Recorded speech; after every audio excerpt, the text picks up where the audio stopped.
മാനസ, good morning. പ്രധാനമന്ത്രി ഇന്ന് തിരുവനന്തപുരത്തെത്തുന്നു.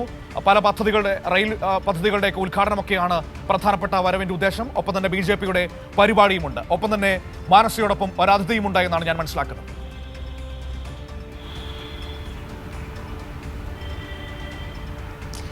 തീർച്ചയായും മനു, ഇന്ന് പ്രധാനമന്ത്രി തലസ്ഥാനത്ത് എത്തുകയാണ്. തലസ്ഥാനത്ത് എത്തുമ്പോൾ സാധാരണക്കാർക്ക് ഏറെ പ്രതീക്ഷിക്കാവുന്ന രീതിയിലുള്ള പ്രഖ്യാപനങ്ങളൊക്കെയും തന്നെ ഉണ്ടാകുമെന്നാണ് ചില വലതുപക്ഷ മാധ്യമങ്ങളൊക്കെയും തന്നെ നൽകുന്നത്. എന്നാൽ ഈ 3 ഭരണം നരേന്ദ്രമോദി സർക്കാരിൻ്റെ ഭാഗത്ത് നിന്നുണ്ടായിട്ടും കേരളത്തോട് കാണിക്കുന്ന അവഗണന എത്രത്തോളമാണ് എന്നത് നമുക്ക് വ്യക്തമായി മനസ്സിലായിട്ടുണ്ട്. അത് തുറന്നു കാണിക്കപ്പെട്ടിട്ടുള്ളതാണ്. സംസ്ഥാന സർക്കാർ തന്നെ ഇതിനെക്കുറിച്ച് വ്യക്തമായ കണക്ക് സഹിതം അറിയിച്ചിട്ടുള്ളതാണ്. ആ ഒരു ഘട്ടത്തിലാണ് പ്രധാനമന്ത്രി നരേന്ദ്രമോദി തിരുവനന്തപുരത്ത് എത്തുന്നത് എന്നതും പ്രസക്തമാണ് എന്നുള്ളതാണ്. കാരണം നമുക്കറിയാം എത്രത്തോളമാണ് കേരളത്തിന് കിട്ടാനുള്ളത്. ഏകദേശം 6000 കോടിയോളമാണ് കേന്ദ്രാവിഷ്കൃത പദ്ധതികളിൽ നിന്ന് മാത്രം തന്നെ കേരളത്തിന് കിട്ടാനുള്ളത്. അത് വിവിധ മേഖലകളിലായി ധനവകുപ്പ്, അതോടൊപ്പം തന്നെ ഭക്ഷ്യസുരക്ഷ, ആരോഗ്യവകുപ്പ് തുടങ്ങിയ എല്ലാ മേഖലകളിലും സാമ്പത്തികമായി സമ്മർദ്ദം ചെലുത്തുന്ന ഒരു പ്രവണതയാണ് കേന്ദ്ര സർക്കാരിന്റെ ഭാഗത്ത് നിന്ന് ഉണ്ടാകുന്നത്. എന്നിട്ട് കൂടിയും കേരളം എത്രത്തോളം വികസനപരമായാണ്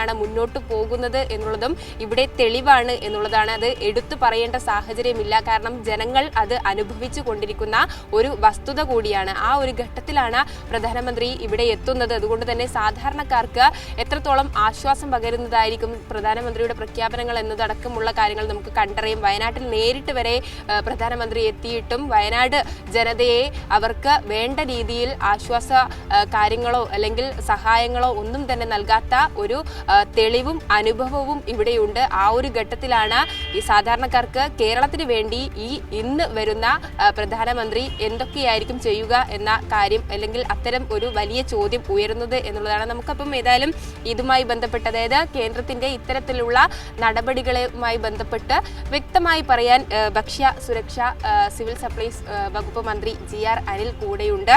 നമുക്കറിയാം ഭക്ഷ്യവകുപ്പിൽ ഏകദേശം കേന്ദ്രാവിഷ്കൃത പദ്ധതിയിൽ തന്നെ 54 കോടിയിൽ പരം രൂപ കിട്ടാനുണ്ട് എന്നുള്ളതാണ്. ആ ഒരു ഘട്ടത്തിൽ കൂടിയാണ് പ്രധാനമന്ത്രി ഇവിടെ തലസ്ഥാനത്ത് എത്തുന്നത്. ആ ഒരു കാര്യത്തിൽ ഒരു തീരുമാനം ഉണ്ടാകാനുള്ള ഒരു സാധ്യതയൊക്കെ ഉണ്ടോ? ഇന്ത്യൻ പ്രധാനമന്ത്രി കേരളത്തിലെത്തുമ്പോൾ കേരളം നന്നായി പ്രതീക്ഷിക്കുകയാണ്. കാരണം ഒരു ഫെഡറൽ സംവിധാനത്തിൽ കാട്ടേണ്ടുന്ന മര്യാദ കാട്ടാത്ത ഒരു കേന്ദ്ര ഗവൺമെൻറ്റാണ് കഴിഞ്ഞ 11 വർഷമായി രാജ്യം ഭരിക്കുന്നത്. കേരളത്തോട് കടുത്ത അവഗണന എന്നുമാത്രമല്ല, സാമ്പത്തിക ഉപരോധം സൃഷ്ടിച്ചുകൊണ്ട് കേരളത്തിൻ്റെ ഭരണത്തെ അസ്ഥിരപ്പെടുത്താൻ കഴിയുമോ എന്ന ആലോചനയിലാണ് പ്രധാനമന്ത്രിയും കേന്ദ്ര ഗവൺമെൻറ്റും എന്നതാണ് വസ്തുത. ഭക്ഷ്യവകുപ്പിന് മാത്രം നെല്ല് സംഭരണ ഇനത്തിൽ സംഭരിച്ച നെല്ലിൻ്റെ പണം കൊടുത്തു കഴിഞ്ഞ ഇനത്തിൽ മാത്രം 1300 കോടിയിലധികം രൂപ നമുക്ക് ലഭിക്കാനുണ്ട്. കഴിഞ്ഞ ഒരു വർഷത്തെ നെല്ല് സംഭരണത്തിന് ആ തുകയ്ക്ക് പുറമെയാണ് ഇത്തരത്തിൽ കുടിശ്ശികയായി നിൽക്കുന്നത്. ഇതുപോലെ ഓരോ വകുപ്പിലും ഇത്തരത്തിലുള്ള ഒരു സാഹചര്യം നിലനിൽക്കുകയാണ്. വിവിധ കേന്ദ്രാവിഷ്കൃത പദ്ധതികൾ സംസ്ഥാനത്തിൻ്റെ വിഹിതം കൂട്ടുകയും കേന്ദ്ര ഗവൺമെൻറ് വിഹിതം കുറയ്ക്കുകയും ചെയ്യുന്ന ഒരു സമീപനമാണ് ഈ അടുത്ത നാളിൽ BJP ഗവൺമെൻറ് സ്വീകരിക്കുന്നത്.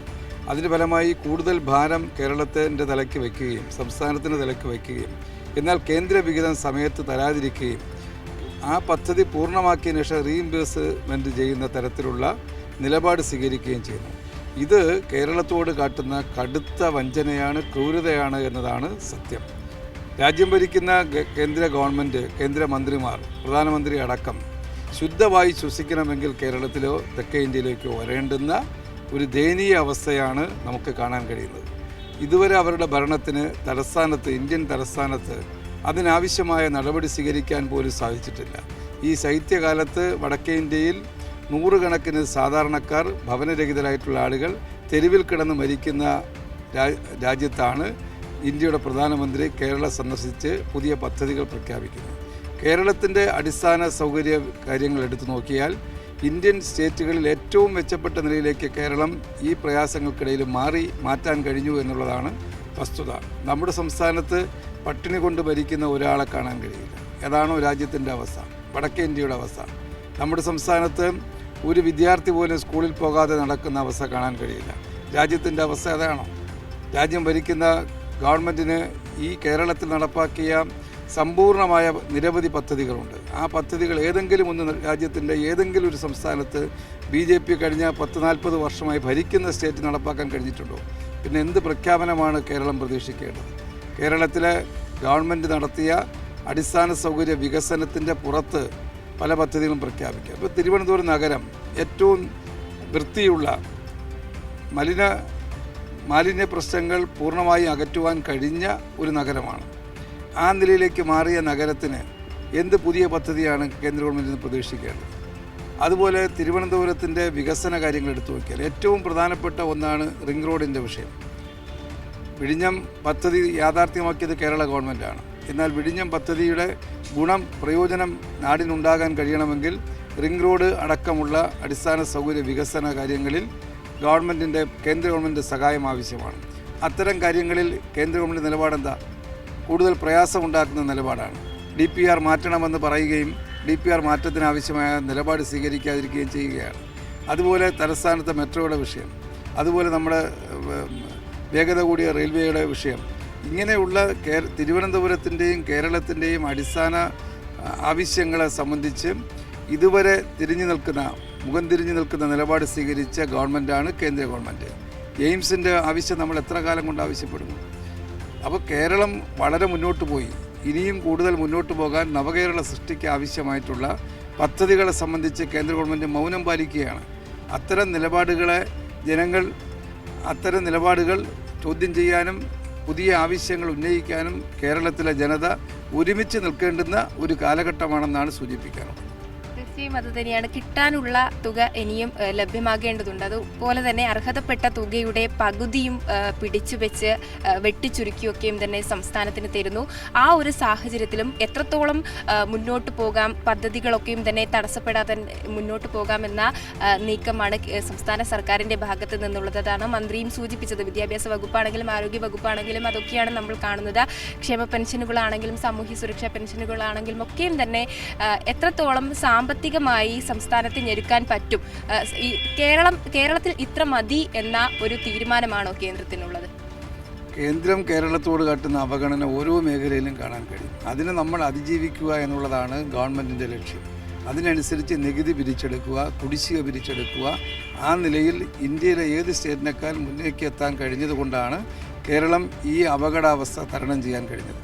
അതുകൊണ്ട് കേരളത്തിൻ്റെ വികസന കാര്യങ്ങളിൽ, ക്ഷേമപ്രവർത്തനങ്ങളിൽ കൂടുതൽ മെച്ചപ്പെട്ട നിലപാട് സ്വീകരിച്ച് തന്നെ ഈ ഗവൺമെൻറ് മുന്നോട്ട് പോകും.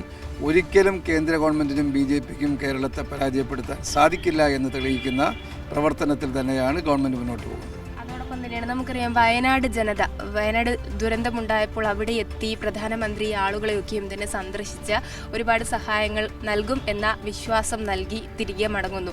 എന്നാൽ എത്രത്തോളം ഫണ്ടുകൾ നൽകാതിരിക്കാൻ കഴിയുമോ അത്രയും തന്നെ നിലപാടുകൾ സ്വീകരിച്ച ഒരു ഭാഗം കൂടിയാണ് കേന്ദ്ര സർക്കാർ എന്ന് പറയുന്നത്. അങ്ങനെയുള്ള ഒരു പ്രധാനമന്ത്രിയാണ് ഇന്നിപ്പോൾ തിരുവനന്തപുരത്തെത്തുന്നത്. അപ്പോൾ സാധാരണക്കാർ പ്രതീക്ഷിക്കുന്നതിൽ കാര്യമുണ്ടോ അല്ലെങ്കിൽ അർത്ഥമുണ്ടോ? വയനാട് ഏറ്റവും നല്ല ഉദാഹരണമാണ് നമ്മുടെ മുന്നിൽ.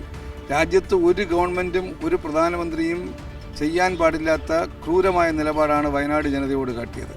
ഇതെല്ലാം BJP ഗവൺമെൻറ്റിൻ്റെ നല്ല നാടകത്തിലെ ഏറ്റവും നല്ല അഭിനേതാവാണ് ഇന്ത്യയുടെ പ്രധാനമന്ത്രി എന്ന് തെളിയിക്കുന്ന ചിത്രങ്ങളാണ് നമുക്ക് ഓരോ ഘട്ടത്തിലും കാണാൻ കഴിഞ്ഞത്. ജനങ്ങൾക്ക് പ്രതീക്ഷ ഉണ്ടാകാം, പക്ഷേ അമിതമായി ഇവരിൽ നിന്ന് പ്രതീക്ഷ വേണ്ട എന്നത് നമ്മുടെ കഴിഞ്ഞ 10 വർഷത്തെ അനുഭവം തെളിയിക്കുകയാണ്.